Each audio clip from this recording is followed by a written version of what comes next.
This is a serious, modern book. Lots of texts, no pictures. This is considered a less serious book. Lots of pictures mixed in with the writing. Today, it's common to think of real reading as something we do with books that are strictly or mostly text. Illustrated books are typically thought to be easier to understand, hence why we so often associate them with learning to read. But this wasn't always the case. Picture this. The year is about 1300, and a French noblewoman is just about to settle in for one of her several daily prayer sessions. She's got her prayer book, her faithful little dog by her side, and she's kneeling in her own private devotional space. Now imagine she turns to this 2-page spread. On the one side, the face of Jesus Christ, staring out intently at her.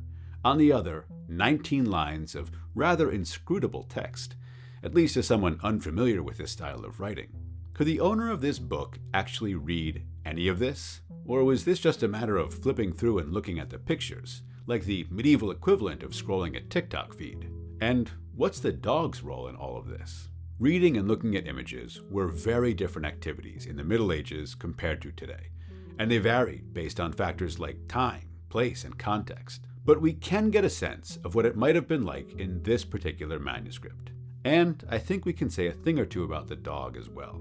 To start, let's consider the book itself, the lavishly illustrated, exquisitely lettered medieval manuscript known today as the Psalter and Hours of Yolande of Soissons. Both of these images, the depiction of the woman at prayer and the portrait of Christ with the associated text, come from the same book, the Psalter and Hours of Yolande of Soissons. This is an illuminated manuscript that was made around the 1290s, probably in Amiens or somewhere nearby in northern France. In its current state, it consists of 437 folios, or sheets. Each sheet is about 13 centimeters wide and 18 centimeters tall, not too different from the size of a modern paperback. Before we move on, let's quickly explain how we talk about folios and sheets in manuscripts. I don't have the Psalter and Hours on hand, so we'll use the children's classic, The Poky Little Puppy, as a stand-in. When talking about old books and manuscripts, the term folio refers to a single leaf or sheet. It is not the same as a page number. A folio has one number, so this is folio 1, but it has two sides. Recto, which is the front of a folio, and verso, which is the back. In a book or manuscript that reads from left to right, the recto side will be on the right-hand side of a page layout, while the verso side will be on the left-hand side of a page layout. So this is folio 1 recto. Then if we turn, we have folio 1 verso, and this is folio 2 recto. Often we shorten the recto and verso in writing to just R and V. When we say this is an illuminated manuscript, that means it's a book decorated throughout with images and visual flourishes, and that it's made entirely by hand. The writing, the images, the paper, the binding, the ink, pigment, everything was done by hand. In this case, the manuscript is filled with dozens of decorative elements. Full-page illustrations, painted initial letters, ornate borders, smaller paintings, designs, and marginalia. If you want to get a sense of the extent of these illustrations, you can view many of the manuscript's pages on the website for the Morgan Library and Museum. In short, this is a luxury item that exists in exactly one copy. But this is also a religious text. As the name Psalter and Hours suggests, it's made up of two types of prayer books that were commonly used by the laity. A psalter refers to a collection of psalms. These are the religious hymns and songs from the Hebrew Bible. The Hours of the manuscript's name refers to a book of hours. Speaking very broadly, a book of hours includes a sequence of devotions or prayers that are arranged according to specific times or hours of the day. This was another type of prayer book that became increasingly popular in the Middle Ages. By the 13th century, a book of hours might have very particular local saints, a calendar with both universal and local commemorations, prayers in Latin and the local language, and even recipes, medicinal advice, and personal annotations. The Psalter and Hours of Yolande of Soissons is an example of just how luxurious and personalized these books could be, intended to be read by a specific person or persons. But who was that reader exactly? Good question. It's time to shift focus from the manuscript itself to the patron, Yolande of Soissons. Figuring out who owned things in the past is not always easy, In the 1970s, the art historian Karen Gould examined the heraldic imagery throughout this manuscript. We're talking roughly 400 shields. She concluded that the 13th century French noblewoman Yolande of Soissons was the book's likely owner, hence the manuscript's name. More recently, the medievalist Alison Stones has argued that this manuscript was initially commissioned for Yolande's mother or stepmother. In her proposed scenario, when the older woman died, the commission passed on to Yolande, and the book was ultimately finished for her ownership. Remember that everything in these books, with hundreds of folios, was handmade. They could take years to create. Either way, the book was very likely owned by Yolande of Soissons. It's just a matter of whether that was always meant to be the case or whether this started out intended for her mother or stepmother. This image on folio 232V is almost certainly a portrait of the book's owner herself. Now, we have to be somewhat careful. Images aren't transparent windows into the past. Think of how carefully curated your own life in pictures is. It isn't all that different for previous decades or centuries. If anything, those images were even more carefully curated, given the great amount of effort and expense that often went into their creation. But if we look at this owner portrait, we can say something about how she's chosen to be portrayed. Most importantly, at least to me, she probably liked dogs. But the dog might also tell us something about the space itself. While it's not impossible that dogs sometimes accompanied their owners to church, the presence of the lapdog suggests a more intimate space, a private devotional area in the woman's home, for example. This is supported by how close she is to the altar, which would have been unlikely in a church. All this is useful information when it comes to figuring out how this book was read, which appears to have been by Yolande alone, or with her lapdog, in a private space. But now look at what she's doing in the portrait. She doesn't actually seem to be reading the book. She's staring off toward what looks to be a statue of the Virgin and Child over the altar. Was the book just a fancy object then, used only for looking at pictures? Almost certainly not. But to say more, let's take a moment to consider one of the most misunderstood aspects of medieval history, the question of literacy in the Middle Ages. The idea that everyone except a handful of priests was illiterate during the Middle Ages is one of the more persistent myths in popular conceptions of the period. This is simply not true, although there is a lot of nuance to unpack. The Middle Ages covers a period of roughly 1,000 years, from about 400 to 1400 CE. It can refer to cities and rural areas from Eastern and Western Europe to North Africa to Norway and everywhere in between. Broad statements about medieval anything, let alone something as complicated as literacy, are essentially meaningless without some specificity. In the case of Yolande of Soissons, it's fair to say that the privileged world in which she moved was a literate one. The written word was important for social, political, and religious interactions.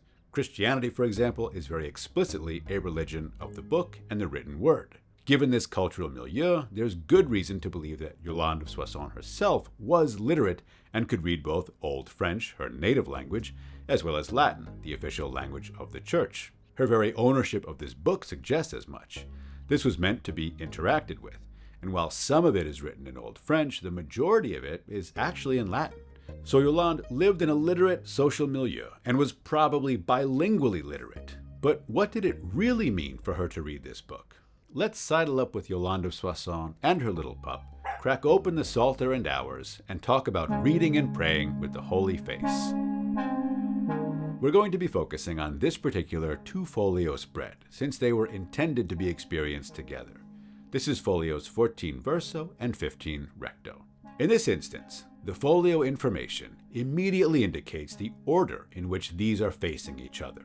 Text on the left, image on the right. This arrangement itself is a clue to just how important reading was to appreciate this particular image. The usual layout for text and image in this manuscript was the opposite, an illustration on the left and a text on the right-hand folio. We'll bounce back and forth a bit between them, but it's worth keeping in mind that for the original owner, the likely approach would have been to first engage with the text and then concentrate on the Holy Face. The text is made up of two parts. The first is an introductory rubric in red, written in Old French. This was the reader's native language, and so it was likely a bit easier for her. It reads, "Innocent, the Pope of Rome, composed this prayer for the forgiveness of all sinners. Whosoever shall say this prayer at the sacrament shall have 60 days indulgence." That short section is critical, as it establishes that the image of Jesus on the next folio is not just any portrait of him. It is very explicitly the legendary Veronica image in Rome. This was one of several examples of the holy face, that is, an image of Jesus made through miraculous means that captured his true likeness. We won't get into the truth of these legends. For contemporary audiences, let's just assume these were considered faithful accounts. In the Veronica legend, a woman named Veronica pressed a cloth into Jesus' face while he was carrying the cross en route to his execution. Christ's features were miraculously imprinted on the cloth, and the image itself went on to perform further miracles. It eventually made its way to St. Peter's Basilica in Rome, where it was housed in a special enclosure. Most of the time, the Veronica was off-limits to viewers. But in the year 1208, Pope Innocent III established an annual procession with it. Every year, on the second Sunday after the Epiphany in January, the Veronica was to be taken out of its chapel in St. Peter's and carried through the streets of Rome along a specific route. But in 1216, things went a bit sideways, or rather, upside down. That year, the image miraculously turned itself upside down after the procession. The Pope worried this might be a bad omen, and so he composed a prayer devoted to the Veronica and granted 10 days indulgence, or forgiveness, for anyone who recited it. Back to our manuscript. The Pope Innocent mentioned in this old French rubric is the very same who had instituted this procession and then composed the prayer after the miraculous upside-down event. This makes the connection between the Holy Face on this folio and the image of the Veronica in Rome explicit. Just note that here, the indulgence granted has grown from 10 days to 60. Apparently, there was some sacramental inflation going on. Next is the Latin text, the prayer composed by Innocent. Now, if we're really reading along with Yolande and recreating her experience, this section in Latin needed to be spoken aloud, not read in silence. The text explicitly says to speak the Latin prayer, using the verb dire. It does not say to read it, which would have left things ambiguous as to how it should be read. It's possible, or maybe even likely, for example, that she read the Old French section silently to herself. But the Latin prayer was meant to be spoken aloud. This is to be expected, perhaps, because at the time, praying, even if done privately, meant praying aloud. Back to this Latin prayer. It reads, "A Psalm of David. May God have mercy on us. Let it be seen. Mark with me a token for good, that they who hate me may see how you, God, have come to my aid and have consoled me. Pray, God, you who wanted to leave behind for us, marked by the light of your face, a memorial of you, in the presence of Veronica, your image impressed on a cloth.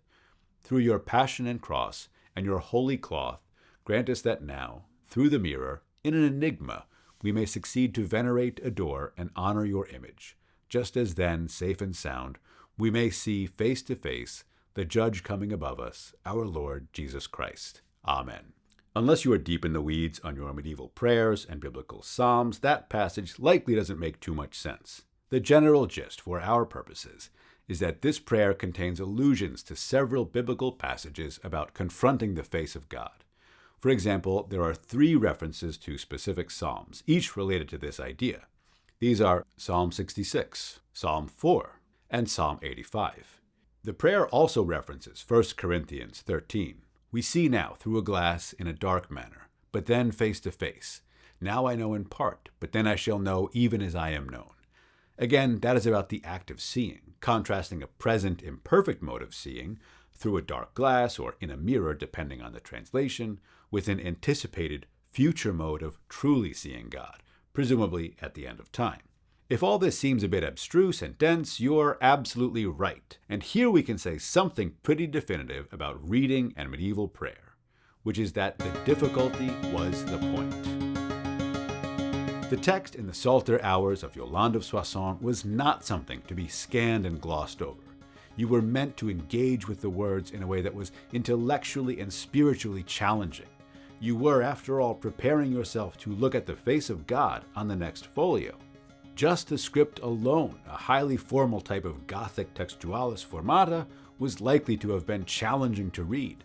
Gothic scripts can get easier to read depending on how much training you have with them, but in Yolande's case, it's unlikely that she would have received this kind of formal training. She probably learned to write in a more informal script, so reading this text would have been more challenging than her normal daily reading and writing.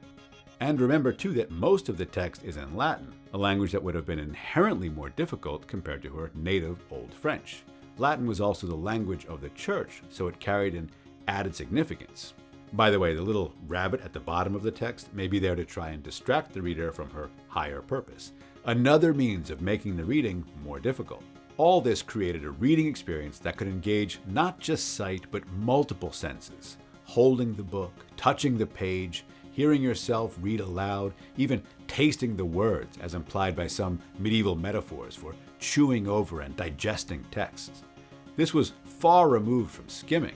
It was a bodily reading meant to bring about a heightened focus and spirituality. Once Yolande had read the Old French and the Latin, she could then turn to the accompanying image, one of the most striking depictions of the Holy Face found in any medieval manuscript. In this Veronica image, the face of Christ stares out intently at the viewer, seeming to float in front of a circle inscribed with a cross. That circle is likely a reference to a host or Eucharist, the consecrated bread that is the body of Christ in Catholicism. The painted frame is an impressive depiction of Gothic architecture, and at least one art historian has noted how this imagery calls to mind the actual architecture of Amiens Cathedral. Remember that this manuscript was likely made in or around Amiens, so it's an example of how this book was highly personal and localized. But Yolande at this moment is not simply looking at her personal copy of the Holy Face or Veronica image. Remember, she's just read the prayer that the Pope had composed after the event of 1216. In doing so, she has reenacted that moment, turning it into a ritual. As the medievalist Gabriel Spiegel has noted, the goal of oral recitation and its accompanying ritual aspect is to revivify the past and make it live in the present, to fuse past and present into a single collective entity. This may seem a bit confusing, but in reciting this prayer and looking at the Holy Face image, the reader is conflating or bringing together events from across time. The prayer brings to life the miraculous event of 1216. The Holy Face, a portrait of Jesus, makes the distant biblical past present, and the Eucharistic imagery, the circle behind his face, is a reminder of future salvation, as it was Christ's incarnation in human form that made eventual salvation at the end of time possible. Again, she is not just looking at a copy of the Holy Face, she is looking at the Veronica image in Rome. If we return for a moment to the portrait of the book's owner, which appears on folio 232V, we can maybe get a sense of this experience. Note that Yolande is not reading, though the book is open before her. She is instead gazing at the Virgin and Child. One interpretation of this image is that she's looking at a statue of them, but the statue seems to gaze back, and Christ offers his blessing. Is this saying something about the validity of looking at images like the Holy Face as a form of prayer? Or is it even more than that? Is this Yolande having an inner vision of the divine thanks to her engagement with the text before her? I think both explanations work. What's important is that reading and vision itself is so clearly a means of attaining a transcendental devotional experience. All that just from reading and looking at images. Thanks for watching. If you found this informative and enjoyable, please give it a like, leave a comment, and subscribe. That will really help people find the channel and the video. And if you really want to help, consider sharing the video with a friend. If you're curious to learn more, check out the description for links to my bibliography and details on the images used throughout.